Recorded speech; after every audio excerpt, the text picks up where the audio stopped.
All right, so good afternoon. This is our Facility Improvement Committee meeting for November the, what are we on, 9th, I think?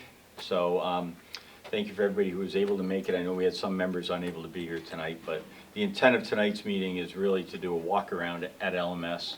We're on the cusp of sort of wrapping up a phase and getting ready to go into the last part of the building to be renovated. So we want to point that out, highlight some of the areas that are done or almost done, and then answer questions about where we are with the project.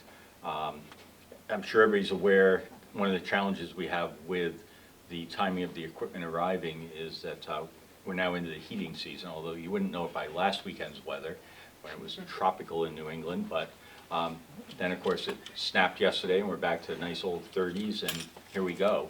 And so we do want to talk about how we're sort of solving some of those issues as we work our way through it. And then Dylan is our project manager here, supervisor, superintendent, whatever we call him for the project. And Jen obviously sees the day-to-day issues that have popped up and will help to answer those as we go. So why don't we start with the library, because we're standing in the library and sort of highlight what we've done. So highlighting in the library, we have all brand new carpets along the floor, as well as new tile that has gone here. This place where I'm standing here has always been a throughway here at LMS, but it was carpeted. Before the construction, that carpet was down to threadbare, and you could see the traffic pattern of where the kids had walked around bookcase. And what we did is we decided to make this something that was a little more durable and had a little more longevity to it.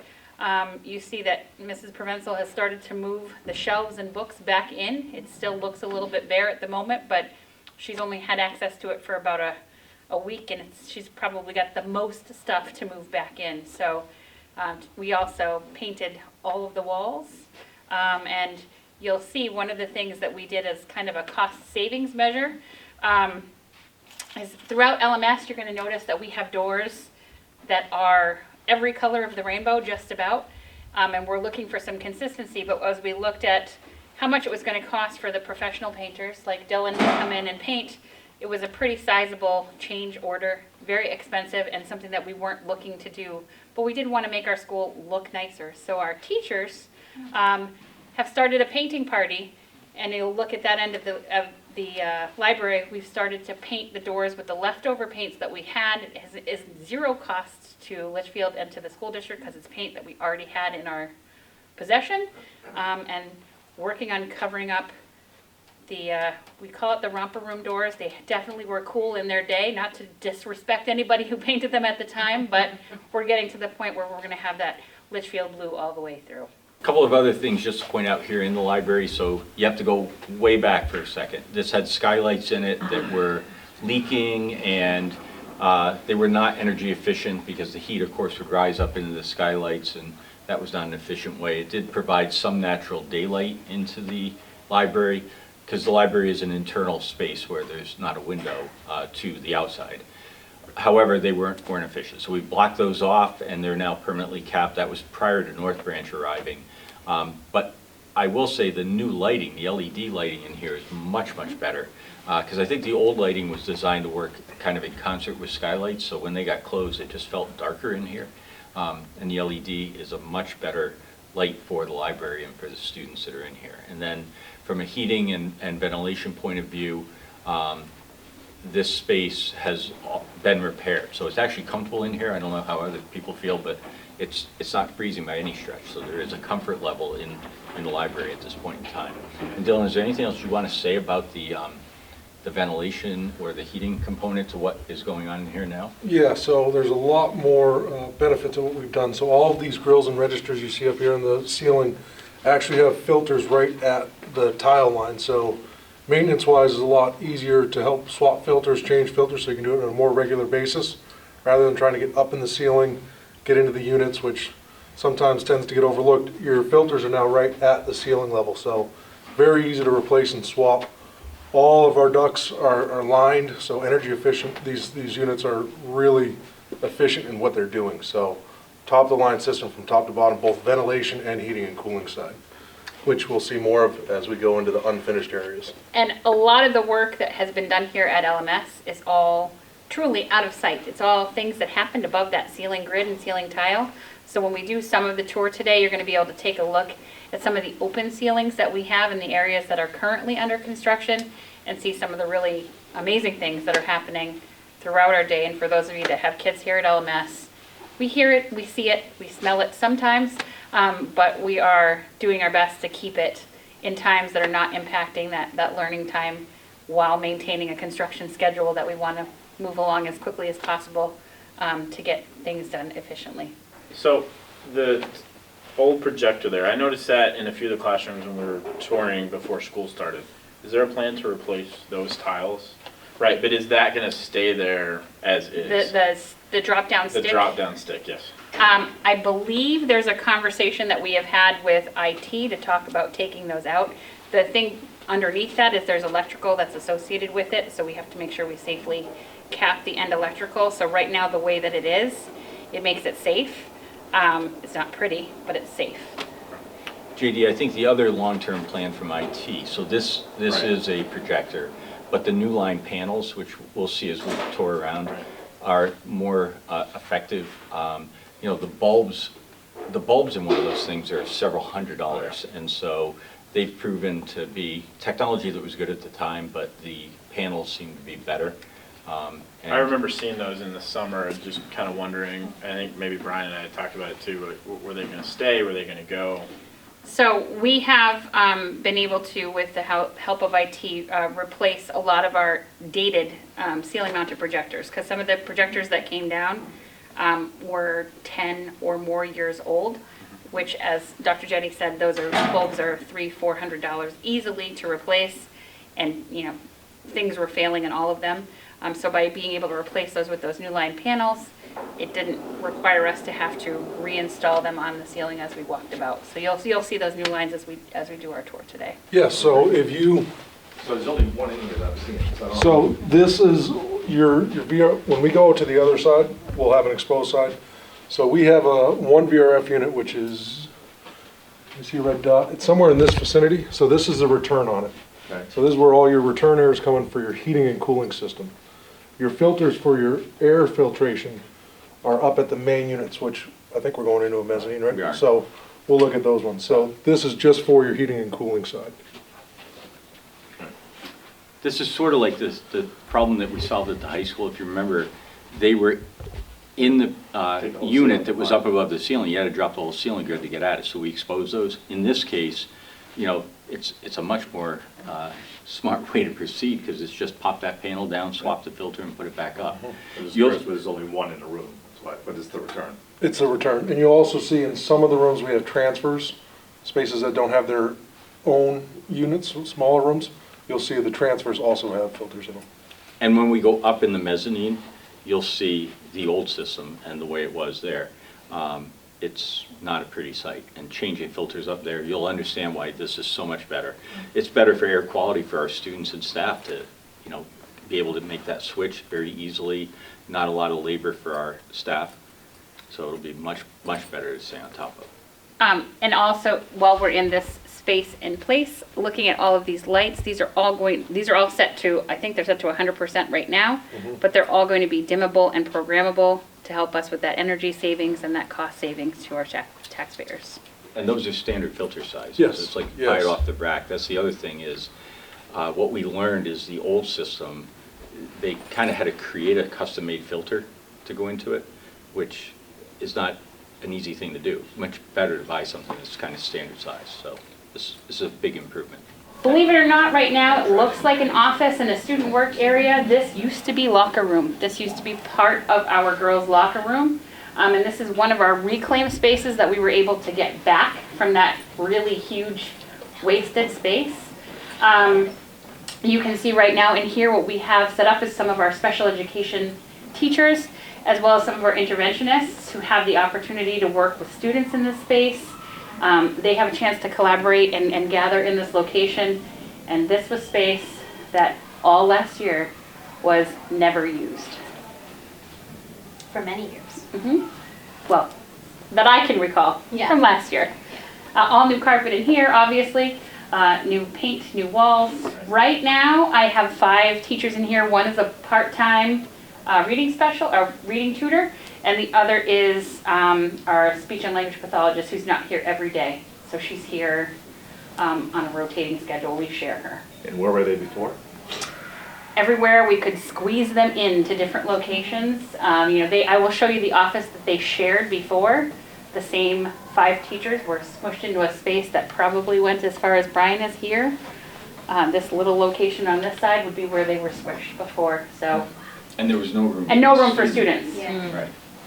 So Students are coming in here on a daily basis? Every day, students are coming into this room. They have a place to come, meet with their case managers. They have a place to come and get that small group intervention to help boost those scores and improve the learning that we know we need to do as part of the COVID fallout. So we are working with students all day, every day in this room. Where were they doing that before, Jen? In the classroom? In the classrooms, they would it would be like the incredible Hallways. bouncing ball. They'd be in the hallways. They'd be, squeezing a corner of the library if they could find it. They'd go into a classroom that was empty. So the kids never knew where their home was, never knew where to go. They know where their home is at this point in time. They have a place and a space to work. So it's great. And Jen, you're still managing the rest of the building with the construction. So when it's all done and everything's complete, will this room be used the same way as It will be similar, but not same. Our speech and language pathologist will have a home back in the library area, and we will have just the 4 teachers in here. What we have done is combine the reading teacher with the special education department to help facilitate that cross-training. We get a lot of kids that come up from GMS with that need for that Wilson intervention.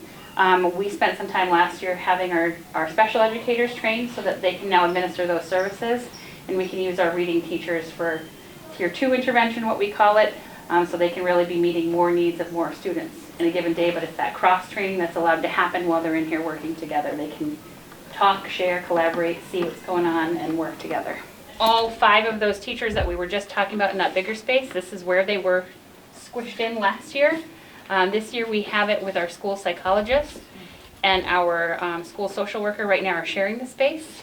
But again, once we have regained some territory, this will be just for our school psychologist, where she has room to be able to meet with kids, to do testing, and our school social worker will have her own office, because right now Mrs. Thayer and I have been sharing an office so that that office can be utilized for confidential conversations. When people are uncomfortable, we all are, and moving to different spaces and places. But this room has all new carpet. Again, talk about the carpet that was in here when we started. It was down basically to the concrete. You could see through it. All new lights in here, and it's really a very nice space. And adjacent to it, if you want to take a peek inside, is also where our reading specialist is, which is also a space being shared with Mrs. Provenzel while she didn't have access to her library. And one of our special educators is in here also to build that collaboration and cross-training. So you'll notice tape all around. So to get you guys into your spaces, we had to leave some stuff out. So we had to go back in and tie stuff back in as parts came in because we had delays. So tape is all stuff that needs to be replaced. So once we are truly out of these spaces, which as of right now we're set to hand over beginning of February, we'll go through and do a whole walkthrough, replace any of the damaged tiles, touch up any paints or anything like that. So this space out here was a space that was really underutilized, or actually not utilized at all. Had you seen it prior to the construction, the grass was probably about knee deep, weeds, different kinds of random things popping up out of the ground in every location. And because the windows always had to be open because of the ventilation, it was a space that teachers couldn't use. Like as you hear right now as we're talking, there's quite an echo out here. When the tree has its leaves, it really softens that sound quite a bit. But the teachers are really excited to be able to use this space. Our plan eventually is to, and this is one of those things that could be a sophomore project or a senior project, paint a chessboard out here for our chess club to be able to come out and use for chess, to have it be a quiet, reflective working spaces that teachers can use with their students on a beautiful spring day or a fall day, come out and have a space to work and learn out here. But we took out, there's an underlayment under all of this mulch that prevents the weeds from popping through for the most part, but it's such an improvement in this space. How do you get the leaves off the bark mulch? carefully. They did put them all into a corner in a pile, so it'll be just like they used to have to roll the lawnmower out in here. It's gonna be grab a rake and scoop them into a bag and take them out. One of our hopes and dreams is to be able to actually, not on this end, but on that end over there, to be able to put out some tables with solid surfaces that kids can sit at, work at, you know, do those messy activities that might not want to be done in a classroom. Labs, for example, that don't require specified parameters, they could do them out here. So it's a place we're hoping to get a lot more use out of. So our nice little ice shack structure up on the roof, there's actually 2 of them, and there's a third set up in a mezzanine. So ERVs, which are our ventilation systems, are very hard to get right now. Everything's on back order months and months. So we originally had a ship date of end of summer, which is pushed and pushed and pushed. We are finally going to be receiving them Thanksgiving break, so there's a big uplift in the next couple weeks to get everything permanently tied in. But for right now, we have made our own ERVs, which push about 3,000 CFM per unit to bring fresh air into all the students, which is also heated. There's a green heat unit to the right of it, which actually heats the air that we're bringing in from outside, which then goes into all the classrooms. So we are truly ventilated, actually higher ventilated than what's called for. We're right around 3,000, and once said and done, we'll be pushing about 2,400. So there's plenty of fresh air going into the school right now. 2 different systems. ERVs are your fresh air and your ventilation. Yeah. Our heat systems, this whole bank is actually on the new system right now, which if we stand this way, that is the condenser, Mitsubishi condenser that heats and cools this whole block. D block is what we've been calling it. So right now, this whole section is under permanent heat and cooling, as well as my temporary system. And we'll be adding more and more as more come in. I know when we walked the last time, that was a big concern, whether or not the equipment would be in on time. Only a few weeks, I mean, that's not bad at all. The weather's still gonna be holding up. Yep.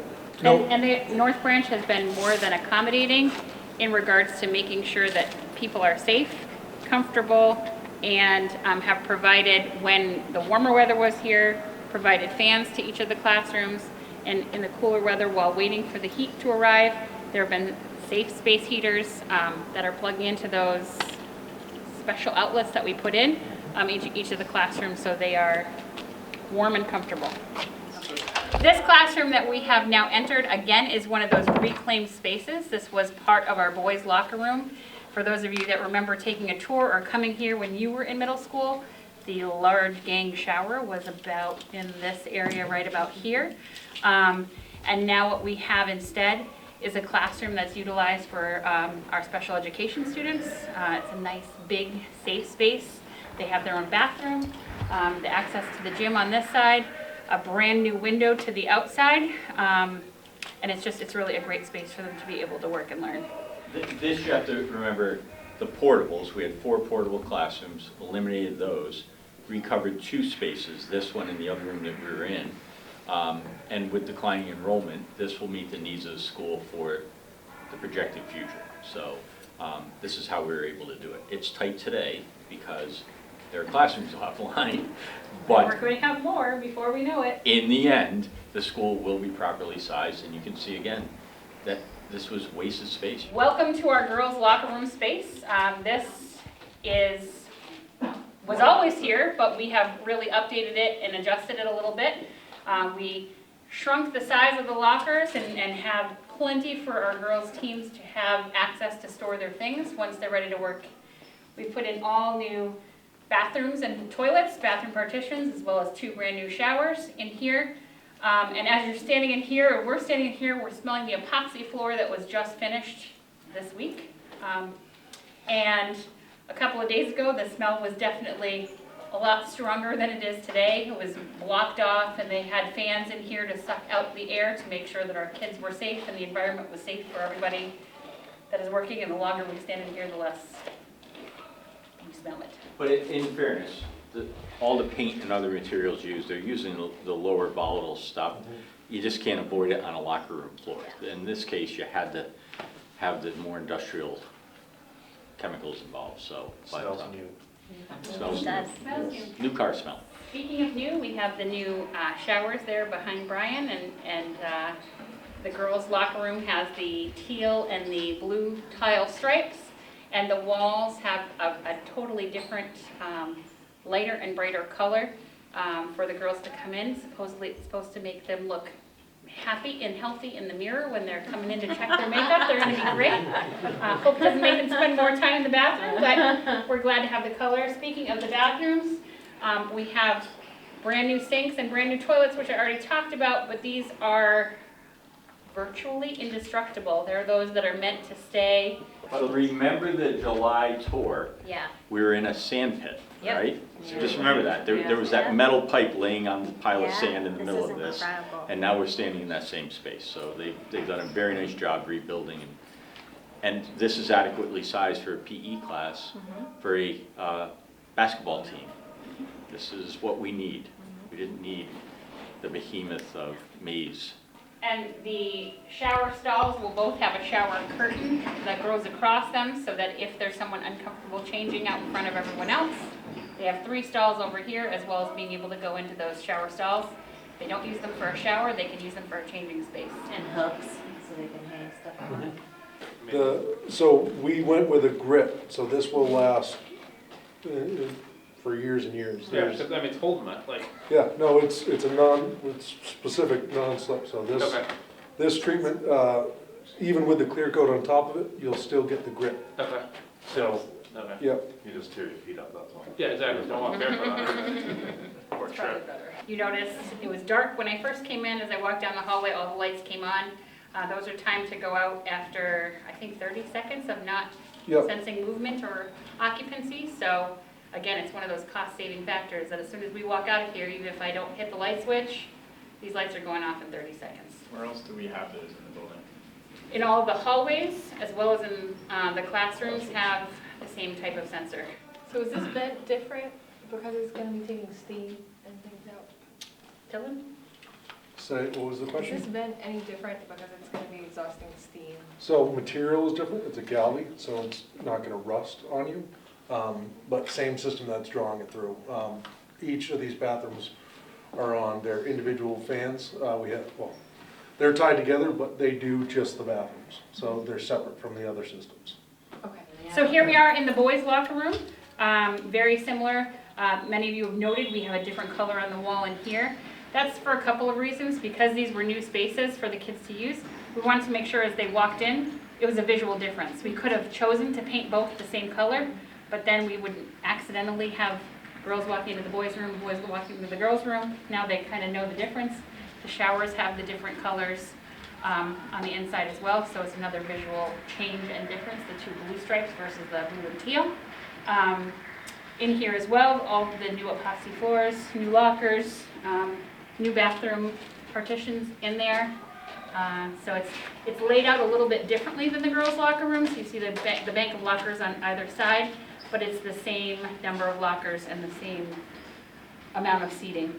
You'll notice as you look around the walls in here, you might see some covered up spots, but as we have worked on getting the floor done, getting things done, there have been a few things that again hit that, as they call it, the punch list of things that they go back and touch up and fix. There's some spots of tile, there's some spot, they resanded the benches here, where they'll be polyurethaning them, and making them nice and shiny, ready to go. So this side of the hallway, the 5th and 6th grade wing, as well as the part of the 7th grade wing, was all work that was completed this summer. The kids were able to reoccupy these spaces right at the start of the school year, which was great, which meant we didn't have a whole lot of classes on a cart or rotating.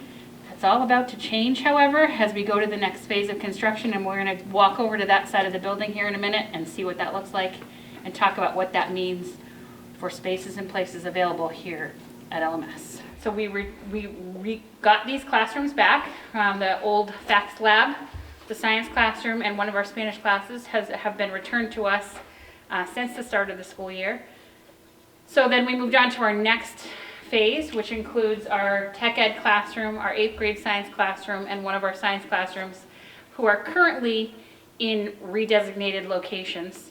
And very shortly, as of the end of next week, those people that are in temporary locations today will be moving back into their home locations. And then we go for the biggest transition. We'll have 6 classes that are in temporary locations. As you can imagine, I don't have 6 empty classrooms. This is part of when we talked about the potential for moving 8th grade up to the high school. This part is mainly why, because we're going to have classrooms that are on carts, classrooms that are moving around. As one classroom empties, it's going to be filled with another group of kids. Kids are going to be rotating, teachers are going to be rotating, and it will be uncomfortable for a short stint. But Dylan and North Branch have promised us to try to, as soon as those classrooms, 1 or 2 are finished, we'll get them back online so that we can repopulate them pretty quickly. But as you look in here and you take a look along this hallway up here, remember how I talked about so much of what we have done to redo LMS is all secret because it's all above the ceiling tiles. Well, here's where the secrets are out, folks.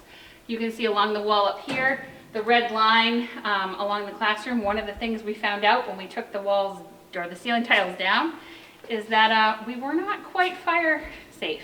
We did not have a fire wall that connected from the hallway to the classroom. Dylan, you want to talk a little bit about the code for that and what that meant? Yeah, code-wise, we have to have 1-hour barriers for all egress points. So what the blocking does is it allows potential fires to stay in the rooms while the hallways are still not under fire so people can evacuate the building. So this was the same condition throughout the entire building in its entirety. So all of the new, as we open up, we've been going and stuffing all the holes and bringing it up to code so that we meet what we have to per code. So. And just like we found out, we had that 4-inch gap around the whole perimeter of the exterior of the building. Ta-da! We had that same 4-inch gap on the inside of the building, which prevented that fire safety from happening. And it's something we're really glad we uncovered as we took everything down. So I have Best. said to Jen that in 3 weeks I'll turn around 2 classrooms for her. 3 weeks from start. 3 weeks from start. After that, we're going to be out of all 6 in total by the end of January.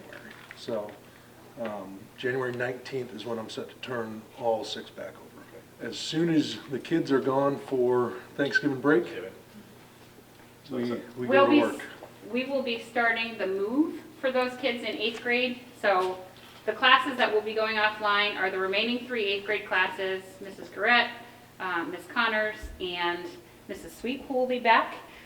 Those 3 classrooms will be relocated or temporarily on carts, as well as Mrs. Rooney for health, Mrs. Corbeil for computer science, and Mrs. Late for band and music. You're actually looking at the new band and music room right here. Temporarily, they will be housed in this location.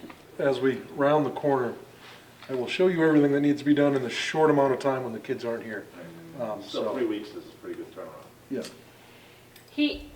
I will say, as I've said many times, North Branch has been super responsive to our needs in regards to keeping learning going as much as possible in a safe and manageable spot. You know, they have work to do, but they've been respectful of balancing the need for them to get the work done and for us to have those classrooms for kids to be able to be in and be productive. So this room is our tech ed room.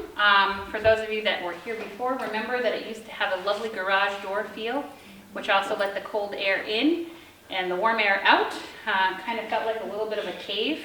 You can tell with all the new lights how much brighter it is in here, as well as we can't see it right now, but because the sun is setting, but a new window that has been put in where the garage door used to be, which really makes it feel more like a classroom than a cave. So as we've been going about, we've been bringing stuff up to date with code. A couple of things that was happening is when they did the addition, some stuff was kind of overlooked at some point. So fire alarm wire was spliced in. Essentially, they cut the wire, tied it up, not even with wire nuts, just tied it together and left it in the ceiling. So any movement, any jolt could pull that apart and you'd be down a system, a smoke alarm, whatever it may be. So we've addressed all those issues and brought those up to code. We have our main feed, which is this 3-inch steel pipe, which feeds your power source for all of the addition, was just kind of hanging up in the ceiling, unsupported. Code has you supporting every 10 feet. It was kind of just up in the ceiling and floating there. So, which has a lot of power going through it. Could have been bad if anything was to ever happen with that, but everything that we are finding, we are addressing and bringing it up to that code standard. So we'll be fully up to code when we leave this building. So our fire department has come and actually came this summer. That was one of the things that when everything was out, all the classrooms looked like this in the first section. That was one of the first things they noticed as we were walking through, and they were like, wow, this is not up to code, and pointed out some of those things as we were walking through. But we also have a commissioning agent who checks and makes sure that all of those things are happening on behalf of us, to make sure the things that we don't know the technical words for, the technical meanings for, they're checking those things out as well. So all new lights in here, new ceiling grid is here, it's ready to be loaded in so that we can return our tech ed classroom prior to Thanksgiving vacation. People don't actually realize how quickly, I mean, it looks like this now. You come Monday, this whole ceiling will be fully gridded.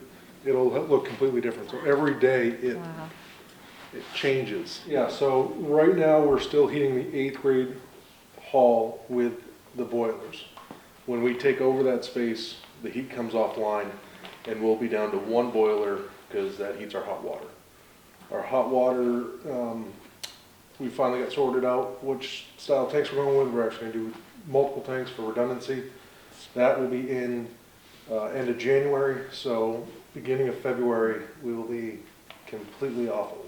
So, quick reminder, everybody, we do a weekly walkthrough with North Branch and then everybody who's on the committee that's involved in this. So typically the business administrator is with us, the architect is here, we're going around, he's documenting what's being done, what's, documenting equipment that's been installed, etc. So earlier today is our weekly walkthrough, a couple hours that we spend doing it. We're in this spot, and right where the floor cleaner is a device called the leak detective, I think is what it said. You mean this? That piece of equipment, and all of that ductwork above your head was not in place, and they were hooked up, and they were testing whether there were any leaks in the duct here. Dylan had to sign off on it, right? So just walk us through a little bit of that process, because I think it's important that people understand how this is being monitored and how we know the taxpayers are getting what it is that they've asked for and that the performance is what it is. Because there's a lot of stuff up here that's about to be tied in and finished up, so. Yeah, so one of the things to have an efficient system is to have a sealed system, because obviously you have leaky ducts, you have air that's going to places that it's not supposed to be. So as redundancy, we have allowances that we allow for leakage that's set forth by our mechanical engineer. So per specs, we're allowed a small amount, and what they do is they, like Mike was saying, our machine is set up and they run a test system through. So it's actually a giant fan and it's actually pressurizing the ducts to the allowable pressure that we're supposed to have in it, and it'll tell us how much air is escaping from the duct. So for example, I can give you this one because this was the last one we did. We were allowed 146 CFM of escapable leakage. When we tested it, we had 30 CFM. So everything here is very, very tight and sealed up, and if it doesn't meet it, I don't sign off on it, and they go back through and they figure out where it's leaking. So we haven't had to do that on this project. Everything is passed with flying colors, but it's just another layer of testing to make sure that we're getting everything that you're supposed to get. So Just quickly, in this space, we've taken down the wall where you are sort of standing. There was just a doorway that came into the boiler room, and then you can see these are the old hot water tanks and the two boilers. All of this space will be cleared out when it's all done. And we said earlier we're putting in the new hot water tanks will be in this space, and we just finalized kind of what the design looks like so that we know exactly how that's going to be configured. So can you walk through the exact dimensions of it? yeah, so right actually where this air compressor is, there will be a secondary wall where it'll house our two tanks, and on the outside of this wall there's actually 4 of the actual water heaters. That's where they'll be placed. So originally we had a 500 gallon tank, which is one tank. It's a custom made tank. It takes a very long time to get. So we went away from the one tank to 2 tanks, which are more readily available. And the off chance that down the road 10, 15, 20 years it fails on you, you can shut down the one tank that failed, still be up and running with the other tank, and swap out the bad tank. Whereas if you had a one tank, it goes bad, no hot water.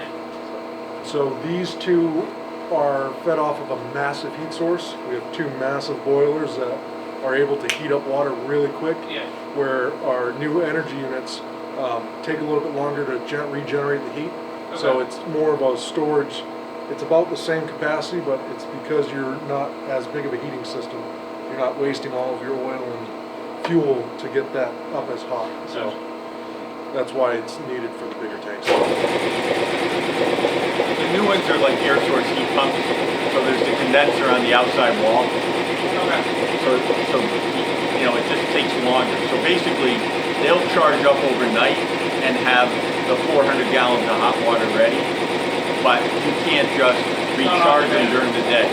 So that's different technology. They'll be more efficient, but another beautiful thing is that loud thing that you hear right now is going to be going away. So your whole old system was run off of an air system, a back line. So I don't see any here, but if you go out in the hallway, you'll see thin black tubes. But those went to all your thermostats. So the way that it was controlled is when you turn your thermostat, it would pressurize, it would close the valve and stop the hot water from flowing through whatever loop you were in. If that system gets punctured, crimped, the slightest crack on lines that have been up there since the beginning of time, your thermostat's no longer work. So you'll see that right now is what Dave actually has to do is go and shut the breaker off to the pump to shut the heat off for the cafeteria, because it'll get 1,000,000 degrees in there and the thermostat actually doesn't act because you have to trace all of these lines back. So the new system, every room has their own thermostat. It's digital, everyone can be controlled. You're not worried about an air source controlling your heat. So it was described like the system was sort of like a fish tank. It was just blowing air through those pipes, and that I didn't realize that was the compressor for it. So what's it doing now? There's a valve that's turning on and off or something somewhere. Okay. Or there's a leak and it's just trying to pressurize again. All of that will be obsolete. That's what was broken and why nothing was working correctly in the building. Let me just talk for a second about building aids so that everybody's aware. If you remember back in the summer, or right at the beginning of the year, I think it was just as teachers were here, Kyle came in, Dan, Dave, Doug, and I met with the committee from the state. They toured our facility based on the application that we submitted by June 30th, so all of that work was done. And then they toured all the schools in the state that had put in for building aid. And we just got the rankings were released over the weekend. And we didn't do too badly. So Litchfield ranked number 5 in the state out of 17 projects. And the projects that beat us, you know, my analysis of it is if you go to the grid and the points that you earn, because there's like so many points for this, so many points for that, the fact that our project needs to be done is visible in the points. It stands right out, like, yep, you got to fix this. Yep, that's a safety matter. And so the reason we ranked number 5 is because the other districts also had the same thing. The other reason is that we are considered a property wealthy town, and the districts that outranked us got a lot of points on free and reduced lunch that we did not get. So in the category of free and reduced lunch, we got 0 points because that's not our population. The number 1 ranked district is Rochester. They got 200 points in free and reduced lunch because that is their population. And so when you go down the list, Rochester's number 1, Colebrook's number 2, Monadnock is number 3, Concord actually comes out at number 4, and then we are number 5. And so now what we have to do is really dig into the rankings and strategize about the right time to come forward relative to the project based on the availability of state aid. So there's still unknowns, like what is the legislature going to put into that? We just had an election yesterday. I think we have to wait and see what that means in terms of the money that's there. But I will tell you, the $50 million the legislature has been funding will be consumed by projects 1, 2, and 3, leaving nothing for anybody lower down on the list, including us. Concord's project was 100 million, wasn't it? Concord's project was 176 million, and they qualify for $70 million in aid according to the grid, which is greater than the 50 available. So that's another problem. But remember, these are all who's on the list and where they fall. Now, what do communities do with that? Right. So will we qualify, or at what time does our vote occur? How does that match up against other projects? And what money is then available at that point in time? Those are all unknowns that we have to try to work our way through and understand. So how long does that list remain in the order it is right now? Because obviously, you'd have to go to warrant for a new school. Then you would get the building aid. So how much time does number 1, 2, and 3 have to go to warrant, Past the school. pass, and then get the aid? So my understanding, and again, I think we got to dig in deeper with Kyle on this, is that as long as the district is continuing to work toward a viable project, we stay on the list with the ranking. And other districts, so it is a 2-year ranking, but you can kick into the next biennium. So I know we've had our eye on the next 2 years, but you could think in terms of 4-year window, and we could stay on for longer. Of course, prices are going to escalate over that time, et cetera, so a lot of it is just strategizing over what the right steps So are. it wouldn't matter if we were first at the dance getting a warrant article passed for a new school, and we're ready to go. We're still number 5, even though the other schools haven't done anything yet. And my understanding too is that too, if we stay, we could stay think on, you're right. but other schools could come on, go through the scoring process, And rank and score higher. higher, and bump us down. However, my understanding is they can't score higher, they can only bump us down if it's life safety stuff. Okay. They can bump us down, otherwise we sort of hold our spot, as long as we continue to make progress. We can't just sit now and say, we're just gonna wait until we're number 1. Yeah. It doesn't work like that. You have Yeah. to, so, if there's a warrant article for land, that shows good faith progress toward the project. And so all of these steps sort of have to be mapped out pretty carefully. I would say, do you know, like, is there criterion for what action looks like? Like, Is putting you money know, like, away in the. I guess you could say like, oh no, we're working towards it, and they could say, prove it. And I mean, do you have to have, So, whether it be a building fund war, what we have been doing for the last Right. 5 years, is that adequate progress towards a project? Do you have to, so we have to flesh that out with the state, but I think that's the kind of stuff that they're looking for. The public continues to put money into a reserve fund or whatever. We continue to work with the architect to fine-tune plans. And that costs money.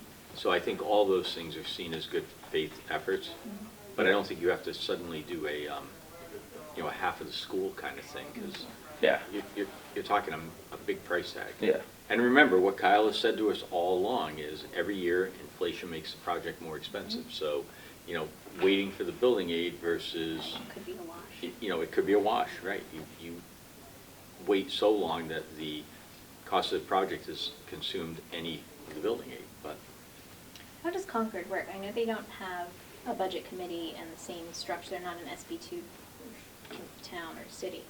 How does that work? My concern is that, besides this chair breaking on me, is they don't have, might have an easier time passing a school, which means that they drain the fund, whatever funds might have been available to us. You know what I mean? You're absolutely right about that. Okay. Which actually could be a good thing if we don't have a school on a warrant article. this year, Right. and you're in a biennium, but then you potentially have 2 more years, and no one pushes us down for life safety issues, then Right. that might not be a bad thing, because that's a big ticket item. Right. And their project is $176 million? So, yes, that's what's on the grid that I have access to. Yeah. But my understanding is that there are things in that project that may not be reimbursable. So we have to kind of wait and see. Yeah. I'm struggling a little bit. We're building a 400 student, what was our core? The core was 500, right? For the building that we Yeah. checked out? Yeah, 475 probably. For Yeah. 35 million, and they're Right. building a 900 student school for 176 million. It doesn't make sense. Is it a It's high your school? Taj Mahal. Yeah. Well, and they just built, what, 2 or 3 Three. brand new elementary schools, so, So I think there's, Yeah, I think there's interesting. some work to be done to flesh out exactly what, yeah. if you think about it, we said our project's 35 million, Mhm. and we qualify for 30%, 9.6 million, it's math, right? Yeah. Well, who said their project is 176? And who checked that? Nobody really checked our price tag that I'm aware of, so Yeah. I think there's some, you gotta pay attention to that. Okay. If other projects go ahead of us, would the amount that we qualify for go up? Or is it always gonna be locked in at 30%? That's a great question. Oh, the 30% is based on the free and reduced lunch. So Got it, we are a 30% town because of the profile of the town. got it. Rochester is a 60% town because of the profile of the town. How does their free and reduced numbers compare to ours? I mean, I know you don't know that off the top of your head, I'm just curious, like, Much is big though. I mean, you yeah, Yeah. I mean. We could get that number, it's right on the line. Percentage-wise, like, I don't, The I thing is, mean, we're at I like can't- 10% and they're at, probably 50. I bet they're plus. close to 50, yeah. When I could tell you going through the numbers, like, in terms of building need and building comparison and everything like that, we were right there with all those, and then the free and reduced number came in, and that's when, Yeah. And that's what Race makes me went think too, that they'd probably have a lot harder time getting a warrant passed for a new school, because again, you're talking towns that don't have a lot of money, and all of a sudden now you're gonna say, what, you know, we need, let's say they get 50% building aid, you're still gonna be looking for Yeah. $20 million. when again, I think Rochester's a city, so I don't believe they're SB2 They are. either. But I don't know what their governance about passing a bond See, these are all the, would be. Well, you still have to ask the public. for Yeah, money.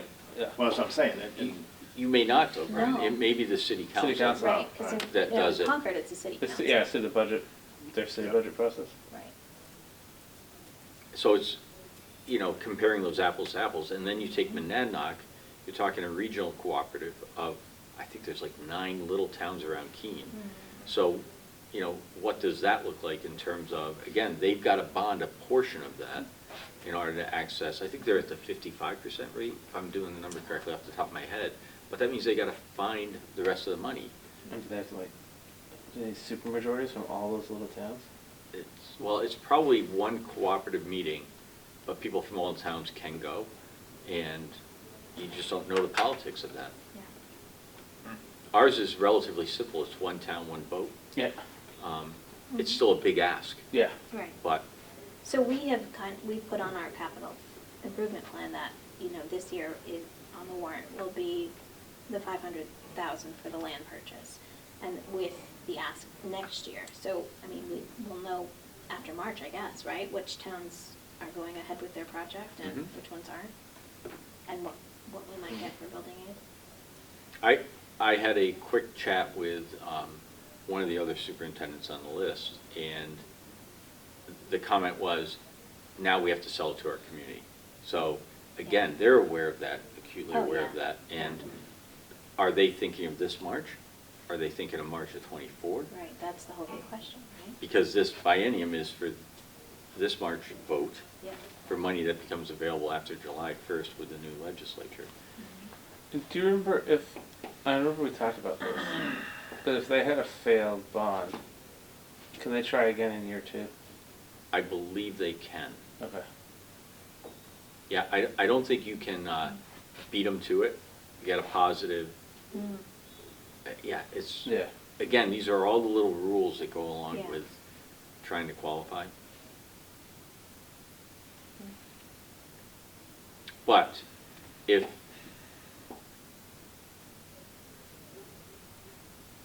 I think the land purchase is question number one for March of '23. Still has to go to the board, obviously, but that's, it seems like incrementally, you follow down the pathway, that seems to be the next thing. And then let's see what happens with the other districts, and let's see what the warrant in March of '24 looks like. And then you can always say, we're not ready, but here's what we can do to stay on the list, continue to make good progress. And then you're looking at March of '25. It's just all kind of wait and see. And what does the legislature do? Do they put more money into it? Or less money. Or less money into it? Well, we just elected 2 representatives. That's- And at some point, I think, a conversation with them, Yep. because they represent Litchfield, and they know of the need, and they know of the building aid, and what can they do to bring influence to it? Because our free and reduced population is not gonna change. That's, the Right. reality of the way it's set up, you know, Dan and I did the math, Concord got 100 points in that. If you took those 100 points away, we beat Concord's project in terms of need, because we Like were 40 80 points. points, we were 80 points behind them. Yeah. So take that aspect away, and we have a more needy project. Yeah. It's just the community is not as needy.